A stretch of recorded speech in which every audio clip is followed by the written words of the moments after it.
السلام علیکم ورحمۃ اللہ وبرکاتہ۔ خوش آمدید ناظرین، میزبان محمد مظہر قادری آپ تمام محبان اردو خواتین و حضرات کا اپنے دل کی گہرائیوں سے استقبال کرتا ہے پروگرام آپ اور ہم میں۔ ناظرین، آج کا ہمارا موضوع ہے خواتین اور گھریلو تشدد۔ اس موضوع پر ہم بات کریں گے۔ ہمارے ساتھ اسٹوڈیو میں تشریف فرما ہے ہردل عزیز، معزز حافظ، عالم، مفتی مولانا سید ضیاء الدین نقشبندی صاحب، ڈائریکٹر ابو ul Hasnat Islamic research centre Hyderabad. محترم، آپ کا استقبال ہے۔ مرحبا، اہلا وسہلا۔ ناظرین، آج کے عنوان سے متعلق آپ ہم سے سوالات کر سکتے ہیں۔ براہ کرم ہمارے فون نمبرات نوٹ فرما لیں جو اسکرین پر اسکرول بھی ہو رہے ہیں۔ ٹول فری نمبر ہے 1800-3454-0226 اور ایس ٹی ڈی نمبر ہے 08415305010۔ آپ ہمیں ای میل کے ذریعے بھی سوال کر سکتے ہیں اور اپنے خیالات کا اظہار کر سکتے ہیں۔ ٹائپ کریں response.urdu@etv.co.in۔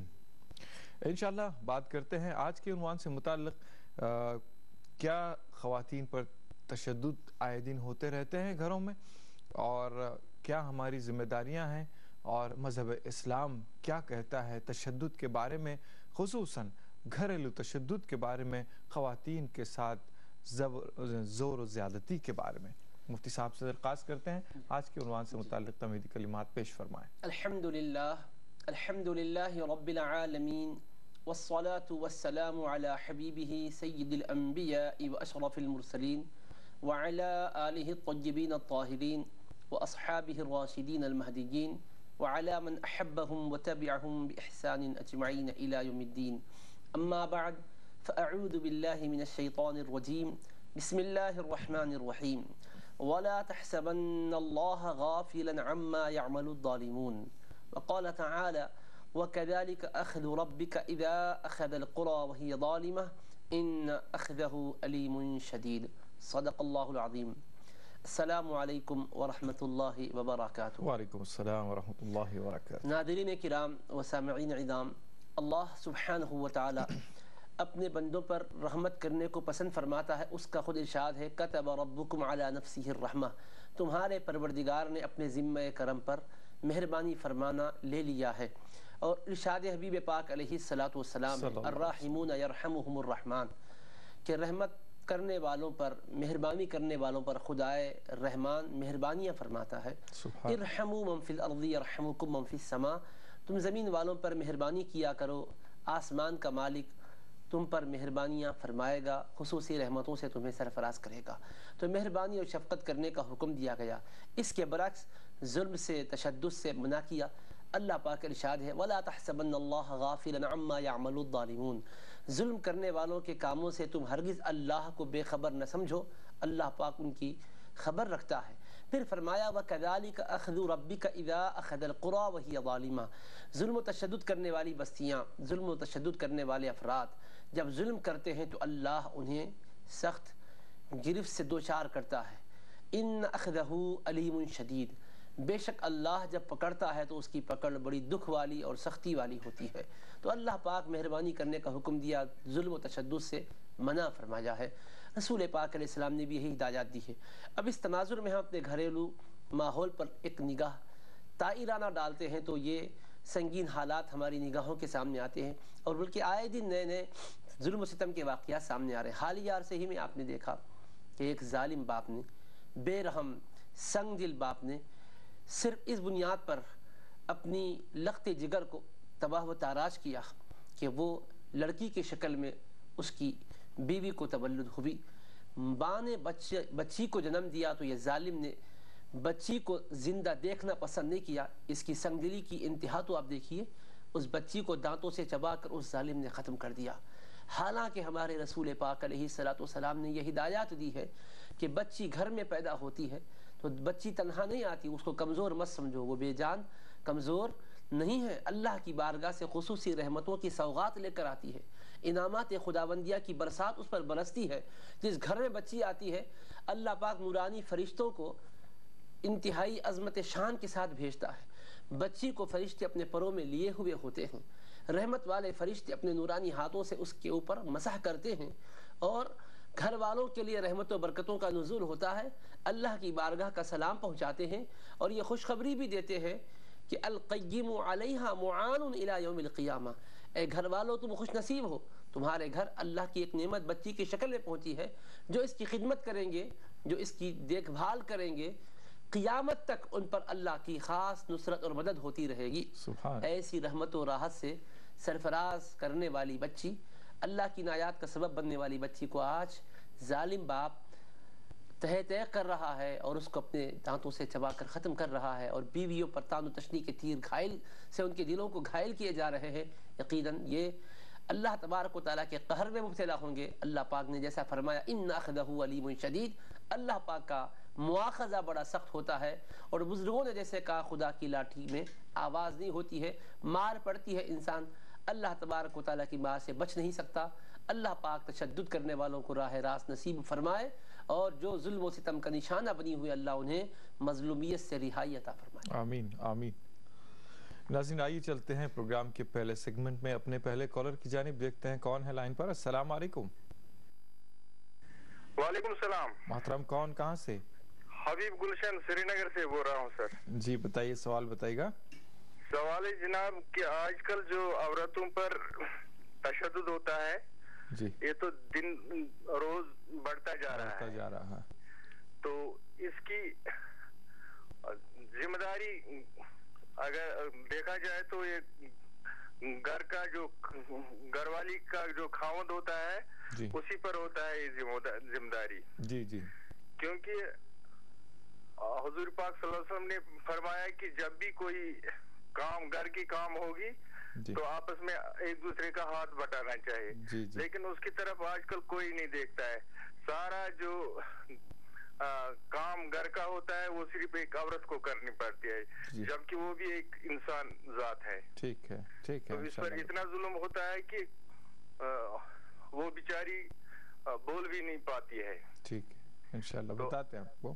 بہت شکریہ آپ نے سری نگر سے جوائن کیا، انشاءاللہ آپ کے سوال کا جواب دینے کی کوشش کی جائے گی۔ بہت شکریہ۔ مفتی صاحب، بھائی صاحب نے جیسے سوال کیا ہے، عام طور پر تشدد کا یہی معنی و مفہوم لیا جاتا ہے کہ زور و زبردستی یا مار اپنی جائے پیٹا جائے یا لعن طعن کیا جائے، لیکن اب یہ ایک تشدد کی ایک دوسری جو صورت ہے سامنے آتی ہے کہ کام کا بوجھ ضرورت سے زیادہ ڈال دیا جائے، یہ بھی ایک طرح کا تشدد ہی۔ تشدد مختلف جہتوں سے ہو رہا ہے صنف نازک پر، اس میں سے تشدد تو زد و کوب کرنا ہے، مار پیٹ کرنا ہے، گالی گلوچ کرنا ہے۔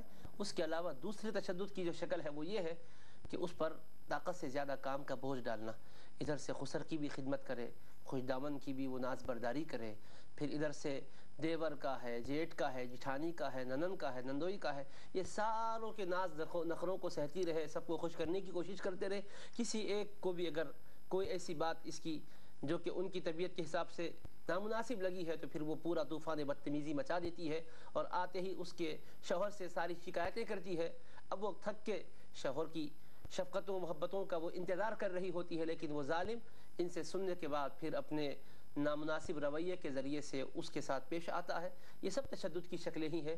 ان تمام تشدد کی شکلوں کا خاتمہ کرنا شوہر کی بھی ذمہ داری ہے، صرف شوہر ہی کی ذمہ داری نہیں ہے، بلکہ وہ ساس، وہ خسر، وہ ننن اور جو بھی افراد خاندان جوائنٹ فیملی میں وہاں رہتے ہیں، سب کی ذمہ داری ہے۔ سمجھیں کہ یہ ایک گھر سے بیٹی آئی ہے، اور ساس کی سب سے زیادہ ذمہ داری بنتی ہے، کیونکہ مرد حضرات تو کچھ دیر کے لیے ہوتے ہیں، وہ تو مستقل 24 گھنٹے گھر میں رہتی ہے۔